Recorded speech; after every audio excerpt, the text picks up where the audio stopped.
Kristen, ada nggak Yesus menyuruh jadi Kristen? Nggak ada. Nggak ada. Lalu kenapa Anda jadi Kristen? Pengikut Kristus. Iya, udah tahu Yesus kagak ada nyuruh jadi Kristen. Malah kau jadi Kristen. Apa coba? Secara eksplisit nggak ketemu dari kitab Kejadian sampai kitab Wahyu, nggak ada Yesus katakan jadi Kristen, nggak ada. Kalau pengikut Kristus ada. Oh, pengikut Kristus ya. Jadi yang namanya Kristen ini pengikut Kristus klaimnya gitu. Betul bang. Oh, pengikut apa yang diikuti? Ajarannya banyak lah. Contoh? Perintahnya. Di antaranya ajarannya bang, ajarannya dia harus diikuti. Contoh misalnya, Contohnya? Injil Matius 22. Injil Matius 22, kasihlah Tuhan Allahmu dengan segenap hatimu, dengan segenap jiwamu, dan kasihlah sama manusia seperti dirimu sendiri. Itu bang Yusuf, PI. Masa 33 tahun cuma satu ajarannya, Bang? Tadi kan Bang PI bilang, Ada lagi pasti yang lain. Tadi kan Bang PI bilang contohnya. Aku udah jawab loh, contohnya loh. Iya. Ada berapa sih ajaran Yesus tuh? Selain kasih apa aja? Intinya ajaran kasih itu sangat penting dalam berkristenan. Selain kasih nggak ada lagi gitu. Banyak. Tapi yang lain apa selain kasih? Semua berkaitan dengan perintah-perintah Tuhan Yesus kami itu bergantung pada hukum kasih, Pak Yusuf. Itu aja. Iya, saya nggak tanya kasihnya lagi. Selain kasih itu ada ajaran apa lagi gitu?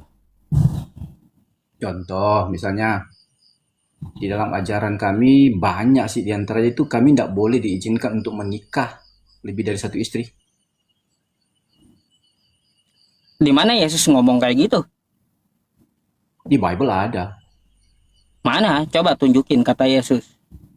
Nggak boleh menikah lebih dari satu. Tak boleh Ayatnya mana? lebih dari satu.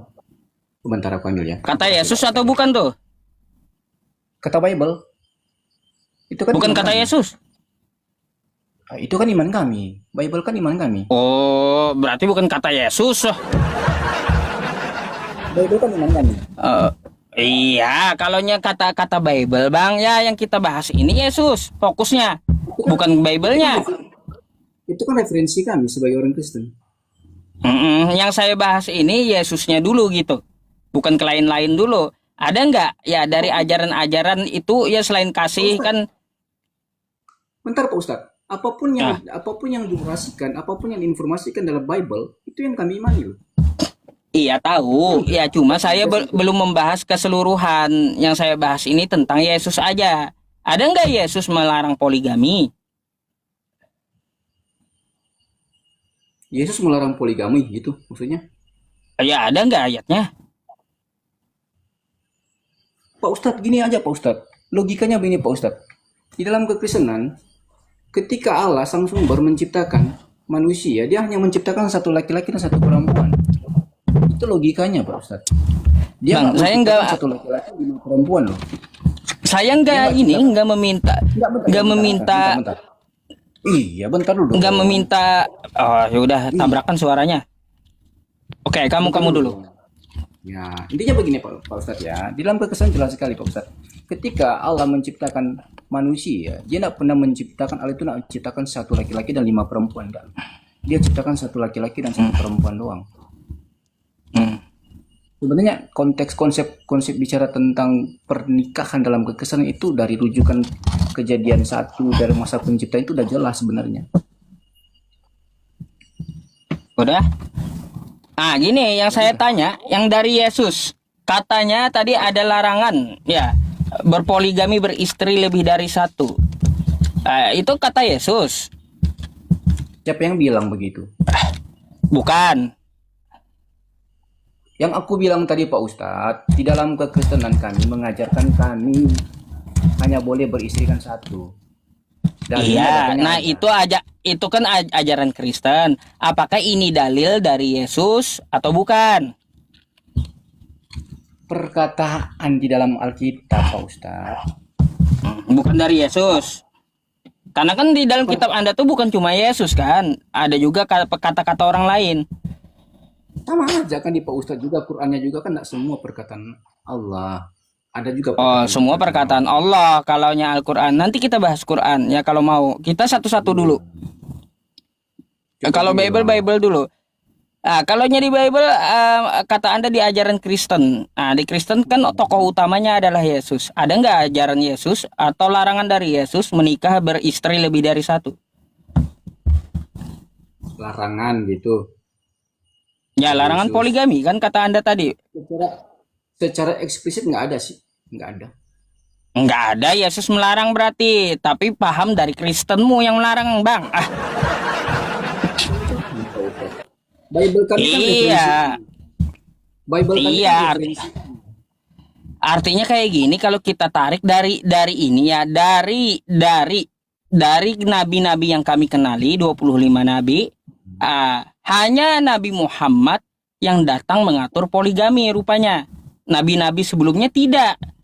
Yesus juga tidak memerintahkan atau melarang poligami rupanya. Cuma Nabi Muhammad berarti yang mengatur. Secara eksplisit nggak ada sih Pak Ustadz, ketika Pak Ustadz tanya ada nggak Yesus melarang poligami, secara eksplisit nggak ada. Tapi dalam ayat-ayat kitab kami sebagai sumber referensi kami ada loh, bahwa kami Masalahnya dikatakan gini, hanya Bang. boleh memiliki istri Kan saja, Anda tadi seorang istri.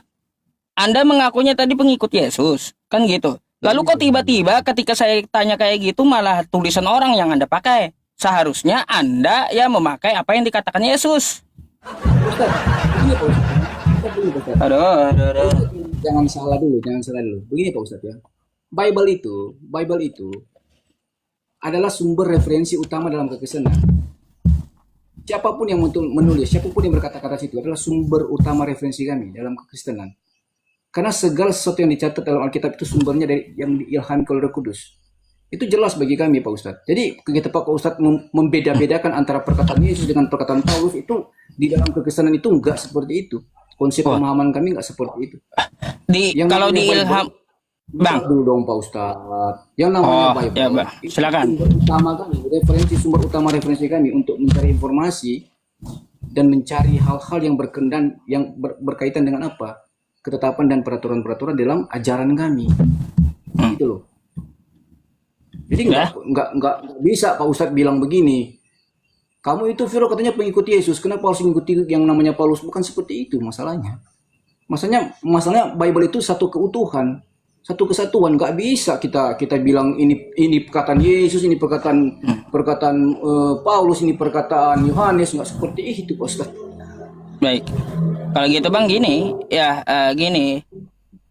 Kalaunya Anda mengambil referensi dari luar Yesus kan kayak gitu, tapi dari Bible Anda, apalagi tentang Paulus tadi, sejak kapan ya Tuhannya Nabi Musa atau Bapa yang di sorga itu ngomong berfirman kepada Paulus? Sudah? Ya, saya bertanya tentang itu. Kalau kau pakai juga tulisan Paulus. Oke, gini Pak Ustadz ya. Pak Ustadz juga harus tahu dulu Pak. Siapa sih Paulus itu? Ya kan?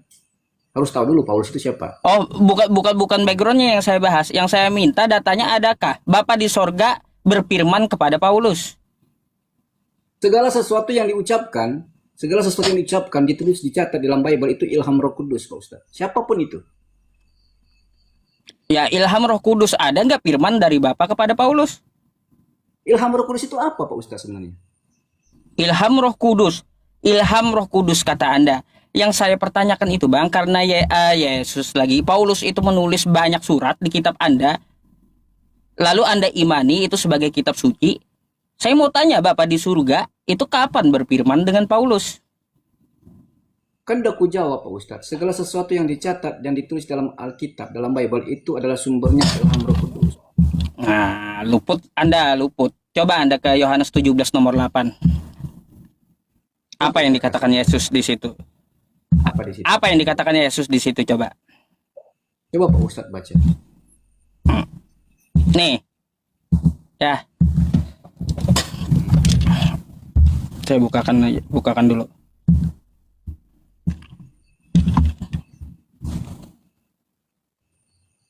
Sabar ya.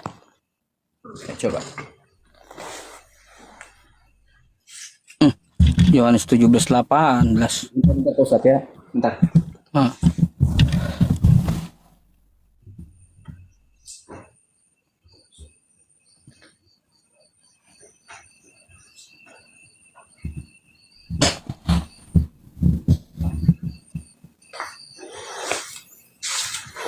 Nih, coba kau baca. Ya. Yohanes 17 nomor 8. Oke. Iya, Yohanes. Sebab segala firman yang engkau sampaikan kepadaku telah kusampaikan kepada mereka. Sebab segala firman yang engkau sampaikan kepadaku telah kusampaikan kepada mereka. Habis udah firman Bapa itu, habis. Udah disampaikan Yesus semua, sebab segala firman. Lalu ngapain Anda percaya tulisan-tulisan Paulus? Udah, Pak Ustadz. Semuanya udah disampaikan Yesus. Lalu ngapain Anda percaya dengan Paulus? Udah. Udah. Oke. Ustadz, aku jawab ya. Pak Ustadz baca, bisa nggak Pak Ustadz baca konteks atau tema judul daripada ayat itu? Iya, doa Yesus untuk para murid. Kenapa? Itu doa Yesus kepada muridnya. Ya kan? Artinya itu sebuah interaksi antara Yesus dengan Sang Sumber untuk siapa? Untuk mendoakan para murid-muridnya. Dalam hal apa? Dalam hal segala sesuatu yang akan dilakukan oleh Yesus. Berbicara tentang apa pula? Berbicara tentang perkataan-perkataan Yesus. Artinya, Yesus menyampaikan itu sesuatu yang sumbernya dari Sang Bapa yang telah disampaikan kepada murid-muridnya. Jadi enggak gini bang. Yang saya tanya fokus gitu, jawab fokus. Kapan Bapak berfirman kepada Paulus? Pak Ustadz, dari tadi kan aku udah bilang Pak Ustadz, ketika Pak Ustadz tanya hal itu, aku cuma kasih tahu sama Pak Ustadz bahwa apapun yang dicatat, apapun yang tulis dalam Alkitab, dalam Bible kami, itu sumbernya ilham Roh Kudus. Itu jelas Pak Ustadz. Kalau Anda ngototnya, Bang, kalau Anda ngototnya di situ, kita TikTok aja Bang ya. Kalau Anda ngototnya di situ Bang ya, kenapa setiap penulisnya itu bisa beda-beda? Ya emang beda lah. Kalau aku sama Pak Ustadz nulisnya beda pastilah. Kan katanya beda. diilhami Roh Kudus. Roh Kudusnya beda-beda juga. Yang namanya diilhami Roh Kudus itu Bang, seperti aku yang catat, Abang yang catat, ya kan? Iya kan? Abang mencatat sesuatu yang diilhamkan oleh Roh Kudus. Berkaitan dengan apa? Aku diilhamkan Roh Kudus. Aku mencatat dalam Bible berdasarkan apa? Iya kan? Oke. Pastilah Bang. Kalau gini, sama-sama. contoh, anggap ya kita mempunyai Roh Kudus yang sama nih ya, kan kayak gitu. Ya, saya mencatat penyalipan Yesus jam 9. Tapi Anda mencatat penyalipan Yesus jam 12. Oke. Itu kayak gimana bisa dikatakan satu? Pak Ustadz harus tahu sejarah bangsa Israel ketika mereka itu sebenarnya udah berapa kali Pak Ustadz, aku udah juga diskusi berapa kali itu berkaitan dengan jam 12 dan jam 9 Pak Ustadz. Pak Ustadz harus melihat sudut pandang penanggalan waktu itu bagi bangsa Israel pada waktu itu. Pak Ustadz udah tahu pasti, nggak mungkin Pak Ustadz nggak tahu. Contoh misalnya, aku kasih contoh aja. Misalnya tahun Masehi berbeda loh dengan tahun Hijriah. Berbeda itu Pak Ustadz. Tahun Masehi sama tahun Hijriah itu berbeda banget loh. Nah dari sudut pandang kedua ini udah sangat berbeda. Nah inilah yang dipakai Pak Ustadz. Tapi bukan aku bilang yang satu itu pakai tahun Masehi ya, yang satu pakai tahun Hijriah, enggak. Ini cuma menjelaskan aja sama Pak Ustadz. Jadi ada dua sudut pandang Pak Ustadz, antara jam 9 dan jam 12 itu ada dua sudut pandang yang penanggalan waktu itu yang berbeda. Begitu aja Pak Ustadz menjawabnya. Sejarahnya jelas loh. Ustadz pasti aku yakin sekali Pak Ustadz tahu. Kalau itu kalaunya masalah jamnya dari perhitungan Yahudi, Yohanes yang bermasalah. Tetap nggak sinkron dari yang 4 itu. Matius, Markus, Lukas, dan Yohanes itu beda-beda menuliskan jam penyalipan Yesus. Mana bisa kita bilang dia satu Roh Kudus? Berapa Ustadz lah. Kalau Ustadz itu menganggap itu ada berapa Roh Kudus, tapi intinya dalam kekristenan jelas ya. Itu jelas. Kalaupun Pak Ustadz menanyakan tentang waktu itu, aku udah jawab tadi ya teman-teman. Penanggalan waktu itu berbeda dalam sudut pandangnya. Udah, tinggalkan itu. Coba tadi yang Yohanes 17 nomor 8 tadi, sebab segala firman. yang kau berikan kepadaku, kata Yesus, telah kusampaikan kepada mereka. Artinya nggak ada lagi firman turun. Lalu kapan Bapa di sorga berfirman kepada Paulus? Kalau kitab Paulus itu adalah kitab suci bagi kalian. Pak Ustadz, sebenarnya situ Pak Ustadz enggak ditulis loh sebenarnya, enggak secara eksplisit loh, bahwa segala sesuatu firman yang disampaikan oleh Yesus itu berarti udah menutup semua perkataan-perkataan Yesus. Enggak seperti itu loh. Contohnya apa? Contohnya di kitab Injil yang lain juga Yesus bahkan selesai baca ini dalam Injil Yohanes 8 tadi Pak Ustadz, ada lagi perkataan-perkataan Yesus sesudah itu. Jadi itu enggak secara eksplisit Pak Ustadz bilang sudah habis selesai firman-firmannya, enggak seperti itu Pak Ustadz. Karena sesudah Kan itu semua ada udah juga perkataan Yesus. Itu logikanya aja udah. pikir ya. Contoh misalnya Pak Ustadz, bentar. Oh, Contohnya. ya ngerti saya kalau itu. Oke, tadi Kalau kan gitu, contohkan kalau ya. gitu ngerti saya. Tapi gini, berarti kita harus tahu perkataan Yesus yang terakhir itu apa di Bible. Perkataan Yesus yang terakhir itu aku nggak tahu apa perkataan yang paling terakhir, aku nggak tahu. Cuman yang aku tahu teman-teman, yang aku tahu perkataan ketika dia ada di dalam bumi ya, di dalam dunia ya, yaitu yang aku tahu ya Pak Ustadz ya, ketika dia sebelum naik ke surga, itu aja. Itu perkataan secara langsung dia sebagai manusia ya teman-teman ya. Kata-kata Anda kan, sebab segala firman yang engkau berikan kepadaku telah kusampaikan kepada mereka. Tapi setelah itu kan masih ada firman, kan kayak gitu. Iya. Tadi kan Nah, Pak Ustadz bilang, firman yang terakhir ini yang mana gitu loh. Kita harus tahu berarti. Ini yang pertama, ini yang kedua. Makanya ketika Pak Ustadz tanya firman yang terakhir itu, aku hanya jawab aja ketika Yesus sebelum naik ke surga kan ya ada perkataan-perkataan yang disampaikan di situ. Jadi begini Yang Pak Ustadz, disampaikan. izin Pak Ustadz ya, izin. Maksudnya begini Pak Ustadz, tadi kan Pak Ustadz tadi bernarasi kan bahwa segala firman yang telah kau sampaikan kepadaku, aku telah sampaikan. Berarti menurut Pak Ustadz itu udah tutup kan, udah selesai kan, udah nggak ada perkataan-perkataan Yesus lagi, udah nggak ada firman lagi. Tapi itu sesuatu yang salah sih dalam kekesanan Pak Ustadz ya, sesuatu yang keliru. Karena apa? Sesudah itu kan ada juga Yesus banyak kali berkata-kata loh. Ya kan banyak juga Yesus menyampaikan kebenaran firman Tuhan. Jadi itu udah membatalkan, udah menggagalkan sebenarnya apa yang menjadi tuduhan dari Pak Ustadz ya. Bukan, teman-teman. Yang gini Bang, kalau mau membatalkan tuduhan saya itu, Yohanes 17 nomor 8 ini harus diketahui tanggal berapa dituliskan. Gitu, tanggal berapa Yesus ngomong berarti. Kayak gitu. Lalu ibaratnya nih, Yesus ngomong tanggal 12. Sebab segala firman yang engkau berikan kepadaku telah kusampaikan kepada mereka. Kalau ini adalah ayat terakhir, berarti habis firman. Acuannya apa? Acuannya tanggal ada. Gitu. Lalu dari mana asumsi Anda setelah ayat ini turun ada lagi firman? Firman yang mana jadinya? Baca aja dia ada Injil Yohanes itu Pak Ustadz. Banyak sekali perkataan Yesus di situ loh. Sesudah itu banyak sekali. Yohanes 8:17, Yohanes 9 itu terlalu banyak perkataan-perkataan Yesus. Itu udah membuktikan bahwa Yesus tidak berhenti di situ dalam menyampaikan firman. Kan begitu. Jadi banyak banget gitu kalau mau kita kritisi, ya kita kritisi tentang Bible Kristen ini. Roh Kudusnya katanya satu, tapi penulisnya beda-beda isinya. Ini yang jadi masalah gitu. Ya memang kan di dalam Injil Pak Ustadz, Injil Matius, Injil Markus, Injil Lukas, kan Injil yang sinoptiknya teman-teman ya, Injil yang sinoptiknya teman-teman ya, di antara Injil Matius, Markus, Lukas ya. Memang teman-teman ya, ini ditulis oleh tokoh-tokoh yang berbeda teman-teman ya, dengan sudut pandang mereka yang berbeda, dengan kesaksian mereka yang berbeda. Tapi intinya substansinya tetap sama Pak Ustadz, menceritakan tentang yang namanya kelahiran Yesus, pekerjaan Yesus, kematian Yesus, kebangkitan Yesus, bahkan Yesus naik ke surga, dan menjanjikan juga Yesus akan datang pada kali yang kedua menjadi hakim yang benar. Itu substansinya. Ya itu artinya dalam gini. Hal perbedaan itu sudut pandang. Bentar Pak Ustadz. Dalam hal perbedaan itu sudut pandang sebenarnya. Contoh misalnya Pak Ustadz dengan siapapun ya, siapapun itu. Pak Ustadz punya sudut pandang yang berbeda dengan memaknai hal-hal berkaitan dengan ayat Al-Quran, meskipun udah ditafsirkan oleh para ulama kan, tapi seringkali di penjelasannya juga seringkali aku bisa lihat ya teman-teman, seringkali ada perbedaan sedikit meskipun substansinya sama, tapi dalam sudut pandang yang berbeda. Begitulah. Di dalam Bible mudah sekali Pak Ustadz untuk memahami sebenarnya Pak Ustadz. Asal jangan cari kesalahan dalam Bible.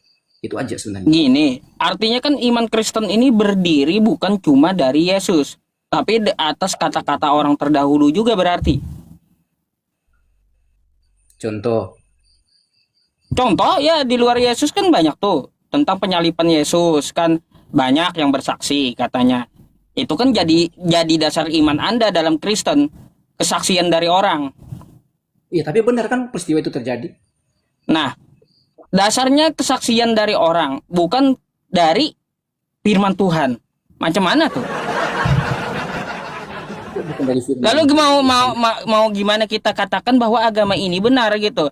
Sedangkan landasan imannya berasal dari kesaksian orang, bukan dari firman Tuhan.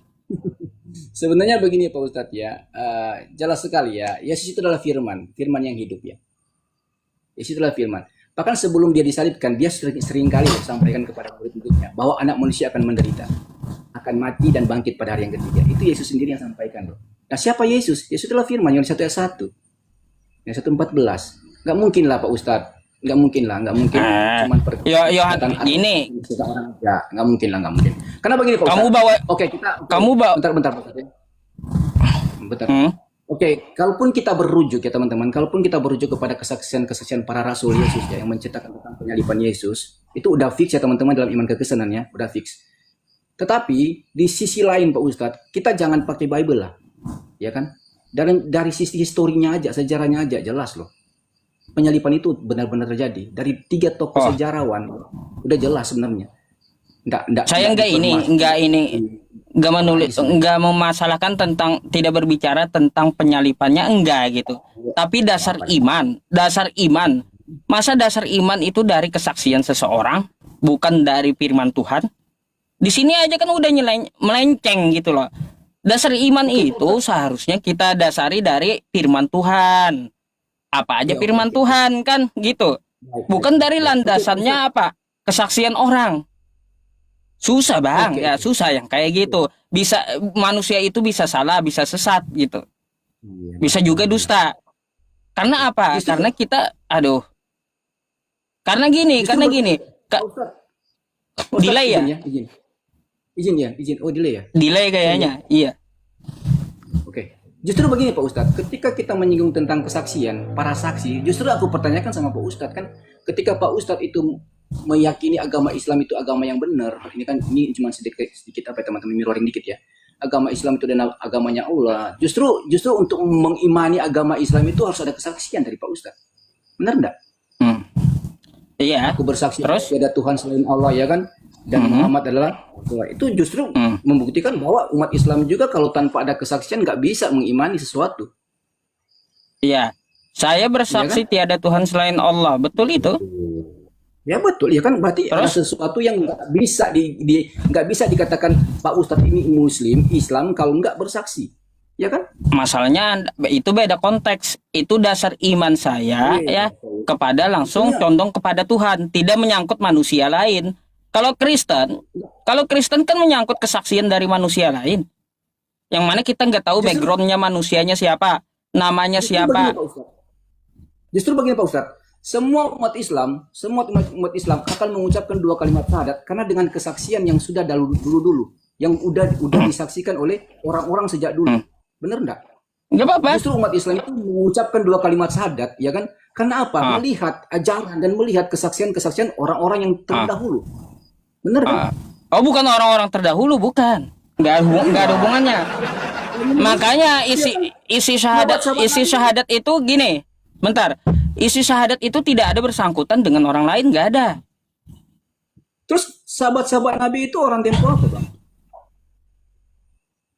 Jadi yang namanya syahadatain itu adalah ikrar pengakuan diri langsung kepada Tuhan. Bahwa aku ya bersaksi tiada Tuhan selain Allah. Dan ya Nabi Muhammad adalah utusan Allah. Bukan dari kesaksian landasannya, yang landasannya itu kesaksian seseorang yang tidak kita kenal, enggak. Itu adalah kesaksian kita sendiri, no problem. Betul sekali. Aku sepakat itu Pak Ustadz. Makanya Injil Matius, Markus, Lukas, dan Yohanes adalah merupakan kesaksian hidup. Mereka adalah rasul-rasul Yesus Pak Ustadz. Mereka hidup sejaman dengan Yesus. Mereka tahu tentang Yesus. Enggak ada. Bang, ngaco kau. Dari mana penulis itu hidup sejaman dengan Yesus tuh dari mana? Heran saya. Kalau kita bahas sebuah kitab suci sebenarnya akan terlalu panjang ya teman-teman ya. Terlalu panjang sekali untuk membahas. Masalahnya gini, kamu tadi mengatakan penulis kitab kamu itu langsung bertemu dengan Yesus, itu dari mana? Bukan langsung. Penulis kitab Mereka begini Pak Ustadz. Penulis kitabmu itu tidak ada bertemu Yesus, apalagi Lukas. Oke, baik teman-teman ya. Pak Ustadz lupa bahwa sejarah penulisan dalam Bible itu kitab Injil Matius, Injil Markus, Injil Lukas, ya kan? Injil Yohanes, yang tiga yang adalah Injil Synoptik ya teman-teman. Yang satu Injil Yohanes itu bicara tentang kesaksian Yohanes. Siapa sih mereka? Yohanes itu siapa Pak Ustadz? Injil Yohanes itu siapa yang menulis? Kalau Pak Ustadz tahu. Yohanes ini adalah salah satu murid Yesus, katanya kan kayak gitu. Ya, pastilah salah satu murid Yesus. Sementara antara Matius, Markus dan Lukas ini juga adalah sahabat-sahabat daripada rasul-rasul Yesus. Jadi jelas sebenarnya, sangatnya jelas sebenarnya Pak Ustadz ya. Kan bukan murid. Enggak Iya, bukan luntang-lantung dengan Yesus. Oke, katakanlah bukan murid secara 12 murid ya, antara Matius, Markus, Lukas. Tapi intinya Pak Ustadz, substansi dari isi dari kitab Injil Matius, Markus, Lukas, dan Yohanes itu substansinya sama kok, nggak ada beda. Itulah saya bilang tadi samamu. Artinya iman Kristen dilandasi dari kesaksian orang. Gitu. Bukan begitu Pak Ustadz. Iman Kristen dilandasi dengan dari kesaksian orang, bukan dari firman Tuhan. Artinya kayak gitu jadinya. Oke, Pak Ustadz begini aja. Pak Ustadz mempercayai sesuatu tanpa Pak Ustadz lihat. Pak Ustadz itu bisa tahu enggak itu? Contohnya begini. Pak Ustadz dikasih kabar, ya kan? Dikasih kabar misalnya keluarga Pak Ustadz ini loh kena musibah, tapi Pak Ustadz nggak tahu siapa saksinya, nggak ada juga buktinya. Pak Ustadz bisa percaya enggak itu? Nah, saya melihat dulu, harus saya kenali dulu rumahnya di mana, kan kayak gitu. Buktinya namanya kesaksian kan, orang atau dikasih apa video kayak apa kalau Pak Ustadz benar terjadi, pasti Pak Ustadz percaya kan? Iya. Nah kenapa Pak Ustadz mempermasalahkan kami ketika kami mengimani sesuatu yang disaksikan oleh orang-orang berkaitan dengan kebenaran? Iya kan? Itu nggak logik loh. Ya gini, logiknya kayak gini. Kalaunya kesaksian itu kita yang berikrar, no problem, itu ikrar iman namanya. Tapi kalaunya keimanan kita itu kita gantungkan dengan kesaksian orang lain, bahaya kawan. Enggak semua manusia benar. Beriman itu landasannya itu harus kitab suci kan gitu. Bukan beriman itu landasannya dari kesaksian orang. Baik Pak Ustadz. Cuman masalahnya begini Pak Ustadz. Kenapa kami mengimani kesaksian itu? Kenapa? Karena nggak ada yang berbeda dari kesaksian daripada Injil Yohanes, Injil Matius, Markus, Lukas. Nggak ada loh. Beda begini Pak Ustadz, beda begini. Contoh misalnya begini. Kalau Injil Matius menuliskan tentang kelahiran Yesus, kematian Yesus, Yesus tidak disalibkan, ya kan? Kemudian Injil Yohanes menuliskan Yesus disalibkan. Kemudian Injil Lukas juga menuliskan Yesus tidak mati loh, tapi dia langsung terangkat di surga. Terus Injil Lukas juga mencatat Yesus tidak mati loh, tapi enggak disalibkan, tapi gantung diri loh, ya kan? Itu udah berbeda. Itu kami bingung, kami mau percaya mana. Beda itu. Tapi sama-sama loh, substansinya sama Pak Ustadz. Ketika Yesus datang ke lahir dalam dunia sama, dia mati sama, bangkit pada hari ketiga sama, naik ke surga pun sama, akan datang pada kali yang kedua juga sama. Jadi apa yang perlu kami ragukan Pak Ustadz? Lah, kecuali kesaksian itu berbeda. Itu bolehlah kami lakukan lah Pak Ustadz. Gini ya, gimana? Kesaksian itu ya kalaunya Anda mengambil dari 4 itu kata Anda sama, substansinya adalah penyalipan, ya dari penulisnya aja jam yang berbeda itu menunjukkan bahwa kitab itu tidak bisa diimani kawan. Karena apa? Udah berbeda gitu. Memang substansinya itu terjadi penyalipan, tapi ternyata di antara keempat penulis itu proses penyalipan menceritakan beda. Kan gitu maksud Anda? Tokohnya sama enggak Pak Ustadz? Tokohnya kan Yesus, terjadi penyalipan itu substansinya. Tapi kok bisa jalan ceritanya beda-beda? Ini Pak Ustadz ya, dari tadi kan aku udah kasih tahu Pak Ustadz ya, Ah, itu cuma persoalan sudut pandang Pak Ustadz. Aku tahu Pak Ustadz udah ngerti tadi loh, kirain Pak Ustadz tadi udah ngerti, terus udah nggak menyinggung-nyinggung lagi tentang waktu itu kan tadi Pak Ustadz udah bilang kan. Tapi intinya begini Pak Ustadz ya, intinya aku sudah saya kasih tahu sama Pak Ustadz itu persoalannya berbicara tentang sudut pandang penanggalan waktu aja, cuman di situ perbedaannya. Tapi substansinya Pak Ustadz sudah kasih tahu juga benar semuanya sama, tokohnya ya juga sama, Yesus, penyalipannya juga terjadi, kebangkitan pada hari ketiga terjadi, naik ke surga pun terjadi, dan akan datang pada kali yang kedua untuk menjadi hakim yang benar. ya kalau itu kan substansi dari penulis kata Anda. Saya juga tahu Betul, gitu. Cuma yang anehnya itu ya masa satu kejadian beda ceritanya. Nggak masuk akal, Bang. Pak Ustadz, begini, Pak Gitu. Ustadz ya. Satu kejadian sejarah, tapi penulisnya ada 4. Keempatnya beda proses kejadiannya. Mana yang betul jadinya? Oke, begini Pak Ustadz ya, aku kasih gambaran sedikit Pak Ustadz ya, berbicara tentang sudut pandang Pak Ustadz ya. Begini Pak Ustadz, aku tengok Pak Ustadz loh, dari depan begini loh, aku lihat Pak Ustadz ganteng banget loh, bener. Tapi ada teman Pak Ustadz yang tengok Pak Ustadz dari samping, bilangnya Pak Ustadz, aku kalau tengok begini Pak Ustadz ini ganteng banget, hidungnya mancung, bisa aja jadi orang yang mandang Pak Ustadz dari samping kiri atau samping kanan akan bilang hidung Pak Ustadz itu nggak mancung loh, biasa aja loh. Tapi dia tetap Pak Ustadz Yusuf PI. Aku pun seperti itu. Aku tetap katakan Pak Ustadz itu Yusuf PI.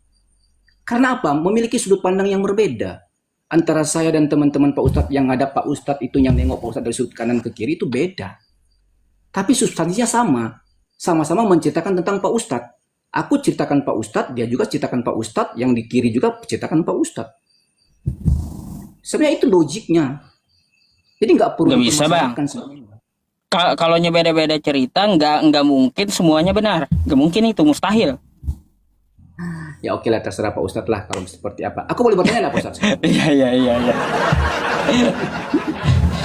Ya udah, kau nanya apa kalau kayak gitu? Silakan, kita gantian. Ya, gantinya ya. Pak Ustadz, apa teman-teman? Yang pertama Kenapa? Pak Ustadz Kurang yang jelas? bisa. Oke, jelas ya? Oke. Udah. Silakan. Oke. Aku cuma mau tanya 2 hal Pak Ustadz ya. Yang pertama yang bisa tahu tentang hari kiamat itu hanya siapa Pak Ustadz? Allah Subhanahu wa taala. Quran surah Luqman ayat terakhir tuh. Ya. Yang kedua, yang bisa menjamin manusia itu masuk surga itu siapa Pak Ustadz? Otoritasnya. 2, Allah dengan Nabi. Oh, Allah juga bisa ya, bisa memasukkan Allah manusia dengan ke dalam Nabi. surga ya. Tuh, Nabi bisa ya Pak Ustadz? Nabi bisa ya? bisa juga. Kok bisa juga? Yang tegas dong. Bisa enggak? Ya iya. Bisa juga Nabi dengan syafaatnya beliau memasukkan hamba Allah ke surga, bisa. Oh, jadi penentu surga itu dalam Islam 2 ya Pak Ustadz ya? Allah sama Nabi. Itu adalah keistimewaan Nabi yang diberikan oleh Allah di yaumil qiyamah, syafaat. Dalam kepercayaan kami gitu ya.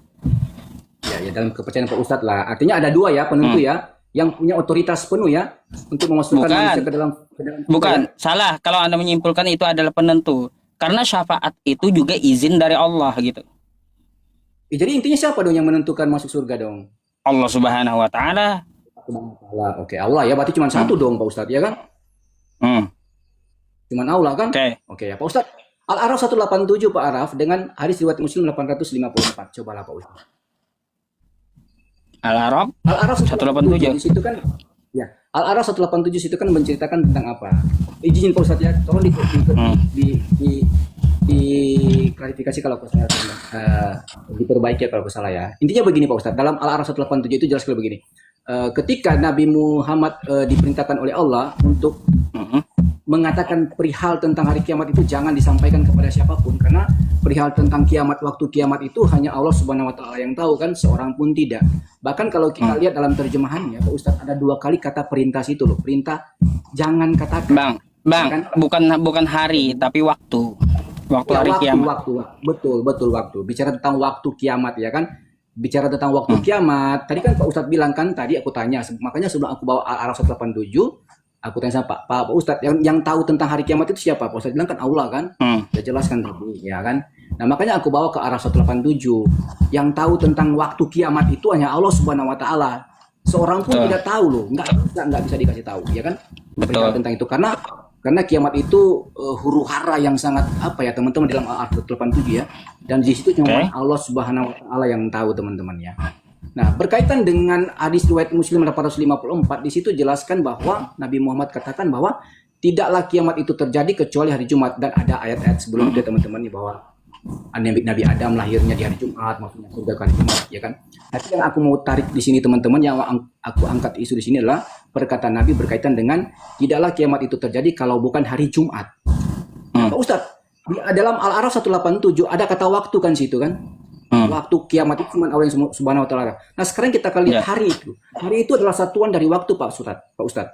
Hari adalah satuan dari waktu. Yang menjadi pertanyaan saya, kenapa Nabi Muhammad bisa tahu hari kiamat itu hari Jumat? Itu aja.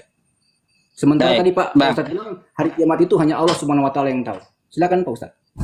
Baik, Bang. Jadi di Al-Qur'an itu menyebutkan waktu terjadinya waktu terjadi kiamat hanya Allah yang tahu. Itu betul. Tahun berapa ya, di jam apa, di hari Jumat. Gitu. Jadi Nabi menyampaikan kiamat itu hari Jumat. Beliau cuma tahu harinya, bukan jam berapa, bukan tahun berapa, bukan. Makanya kosakata Arabnya berbeda. Nih, kosakata Arabnya yang kamu bawakan nih, kosakatanya sa'ah gitu. Sa'ah, jam. As-sa'ah ini jam bahasa Arabnya. Nah, sedangkan hadis Nabi itu kosakata niya, yauma, hari. Beda. Artinya apa? Allah menegaskan tidak ada yang dapat mengetahui waktu tepat dari kiamat. Tidak ada Allah mengatakan tidak ada manusia yang tidak tahu hari. Tapi Allah mengatakan waktu, bukan hari. Nggak ada semua manusia mengetahui waktu dari kiamat tersebut. Tetapi ada utusannya yang mengetahui bahwa hari Jumat itu terjadi di hari kiamat. Di hari Jumat terjadi di hari kiamat. Jadi hari Jumat itu terjadinya hari kiamat gitu. Jadi seperti itu, Bang. Nabi hanya membocorkan tentang masalah harinya. Waktu tepatnya beliau nggak tahu. Sesuai dengan firman Allah di Al-Qur'an, as-sa'ah gitu. Tepat waktunya jam berapa, tahun berapa, Nabi nggak tahu. Hanya Allah yang tahu. Nabi hanya tahu harinya saja. Gitu. Oke. Jadi batasannya Nabi cuma tahu harinya Pak Ustadz. Batasan Nabi hanya tahu harinya Pak Ustadz. Oke Pak Ustadz, kita tanya lagi Pak Ustadz. Kalau kita berbicara tentang kiamat Pak Ustadz, itu bisa nggak bergeser harinya? Artinya begini, bisa nggak kiamat itu terjadi hari Sabtu, Minggu, Senin, Selasa, Rabu, Kamis? Bisa nggak? Jadi gini Bang, di ayat itu turun hari Jumat, Nabi mengucapkan hari Jumat di regional atau negaranya itu adalah Arab Saudi. Maka patokannya di Arab Saudi hari Jumat. Gitu.